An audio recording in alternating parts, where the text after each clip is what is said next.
Decumulation is a really big topic in the sector. There's been a lot of work done, and there'll continue to be work done, a lot of it, I expect, in relation to constructing appropriate portfolios for the decumulation period to minimise or even avoid sequencing risk. Then there's also a lot of work that is being done and needs to be done, I think, around the process of decumulation. Now, when we had pensions freedom, of course, we realised that we could do things other than take an annuity from our pension pot. So pension choices emerged. Not going to harp on about those, we know about those.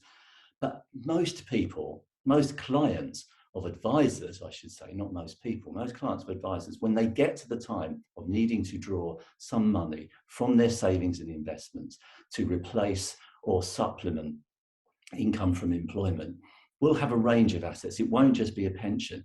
And they'll be in a fortunate position, if they are in that position, to have other things to draw on. They almost certainly will have their own home. They'll have some cash, some collective investments, some investment bonds, maybe ISAs and pensions, and buy-to-let properties even. The list is not quite endless, but quite extensive. So the key at that point is to stop before going, I need some money, I'll take it from my pension. This is preaching to the converted, I know. I'll take it from my pension because that's what I did it for, right? The most important thing, the pension, for my retirement. But things have changed maybe since you took out that pension, since you started that pension. And the time may be now to just stop, pause and say, what should we take this from? What will serve me best, given what's important to me now? What's important to me now, given my hopefully expecting greater longevity, is to have my funds last for a long time. To have them be tax efficient, because if I have to provide for tax as well as the money I need to spend, then that's going to drain my capital more quickly.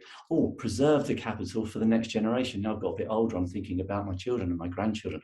Right, okay, so what would be the best choice I could make as to where to take money from to achieve some or all of those objectives? Probably not the pension. Probably one of the other assets. And at this point, and I will be dealing with this in a lot more detail in some future videos, let us not forget, because I think too often it is forgotten, how powerful an investment bond that's been in force for some time can be at that point. I'm not saying do an investment bond above everything else, absolutely not. But as part of your asset mix, as I've said in other videos, once you've done your no-brainers, if you have invested in an investment bond, then the rewards can be reaped, subject to performance, of course, at the time you start to draw down, if it's been in force for a long while, because guess what? You'd have built up lots and lots of years, if you haven't drawn down on it, it's been an accumulation vehicle, you'd have lots and lots of years of withdrawals, unused withdrawals. You know, you can take 5% per annum of the initial investment, and if you don't take it in a year, you can roll it forward. And so in 20 years' time, you could take out 100% of what you invested without any tax charge. Now that's tax deferred, I know. You do need to take those untaxed amounts into account when you finally take amounts from the bond, when you make a final encashment of policies or the whole thing. However, tax deferment, maybe even more importantly, is the incredible power of top slicing relief, because you get to that point in the future when you want to draw money down. How about cashing in whole policies, a kind of vertical encashment as opposed to a horizontal encashment that is represented by withdrawals? Cashing in whole policies crystallizes the tax charge then, but at that point, you measure the gain and you divide the gain. Remember, top slicing relief. You divide the gain by the number of years the bond has been enforced, the full policy years, and you add that result to your other income to see if it takes you into higher rates of tax or additional rates of tax, and if so, to what extent.